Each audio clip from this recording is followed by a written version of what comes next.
அப்புறம் முடிஞ்சதுக்கு அப்புறம் ஏமா நீ எல்லாம் இவ்வளோ பேதையாமா, இதுக்கு தாமா சொன்னேன் அப்படின்னா, ஐயோ அப்படியா, தெரியவே இல்லை, நீங்க சொன்ன உடனே இதுதான் உண்மையா இருக்கும் அப்படின்னு நான் நம்புறேன். அப்படி எவ்வளோ வேணாலும் ஏமாத்தலாம், என்ன வேணாலும். அப்போ இங்கேருந்து வெளியூருக்கெல்லாம் நிறைய ஏமாத்தி கூட்டிகிட்டு போயிருக்கிறேன். ஆனால் அந்த டைமில் நான் புரிஞ்சுக்கிட்டேன். இப்போ ஃபேமிலி லைஃப் அப்படின்றது ஒரு லைஃப் இருக்குது, குடும்ப வாழ்க்கைன்ற ஒரு வாழ்க்கை இருக்குது, ஒரு கணவன் மனைவியினுடைய உறவுன்ற ஒரு உறவு இருக்குது. இப்போது எனக்கு நிறைய அண்டர்ஸ்டாண்ட், எனக்கு தெரியும், அந்த குடும்ப உறவை பற்றி தெரியும், எனக்கு ஃபேமிலி லைஃப்பை பற்றி தெரியும், எனக்கு அந்த வாழ்க்கையை பற்றி கொஞ்சம் தெரியும். ஆனால் இவங்களை பார்க்கும்போது எனக்கு தெரியுது அவனுக்கு ஒன்றுமே அவங்களுக்கு தெரியல. அவங்க அம்மா அப்பாவும் அவங்களுக்கு சொல்லிக் கொடுக்குற அளவுக்கு என்ன பண்ண சில விஷயங்கள் அவங்க எதுவுமே சொல்லலை. ஒருவேளை என் பிள்ளைக்கு தெரிஞ்சிருக்கும் அப்படின்னு கூட அவங்க நினச்சிருக்கலாம்.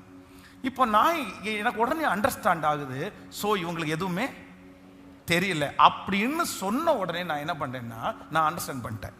நான் எல்லா ஒரு ஃபேமிலியினுடைய A to Z விஷயத்த ஒரு தகப்பன் தாயை போல இருந்து, பெருமைக்காக சொல்லலை, ஒரு அப்பா ஒரு அம்மா ஒரு பிள்ளைக்கு என்ன எப்படி இருக்கும், எது எப்படி இருக்கும், நீ எப்படி நடந்துக்கணும் அப்படின்னு சொல்லி கொடுப்பாங்களோ, ஒன்னொன்னா அவர்களுக்கு கிட்டத்தட்ட ஒரு 6 மாதம் நானே சொல்லி கொடுத்துருக்குறேன்.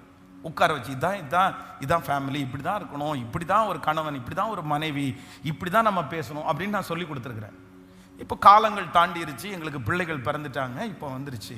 இப்போ நீங்கள் பாஸ்டர் அம்மாட்ட நீங்கள் கேட்டு பாருங்க. அவங்க இப்போ கூட என்ன சொல்லுவாங்க அப்படின்னா, நான் உங்களோட வாழ்ந்திருக்க கூட முடியாது, ஆனால் நீங்கள் எனக்கு ஹஸ்பண்டாக இருந்ததை விட எனக்கு ஒரு நல்ல தகப்பனா தாயாக இருந்து அன்னைக்கு என்ன நீங்கள் டீல் பண்ணீங்க பாருங்க, அன்னைக்கு என்ன எனக்கு டீச் பண்ணீங்க பாருங்க, அன்னைக்கு என்கிட்ட சொன்ன இந்த இது நான் மறக்கவே முடியாது.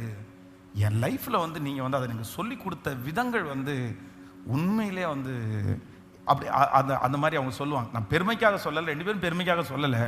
அந்த மாதிரி இருக்கிறவங்களுக்கு நான் என்னன்னு ஆலோசனையாக சொல்கிறேன். ஆனால் என்னமோ தெரில, அந்த டைமில் எனக்கும் அப்போ பார்த்தீங்கன்னா 24 வயசு தான். எனக்கு மேரேஜ் ஆகும்போது 25 இயர்ஸ், அவ்வளோதான். நானும் சின்ன பையன்தான்.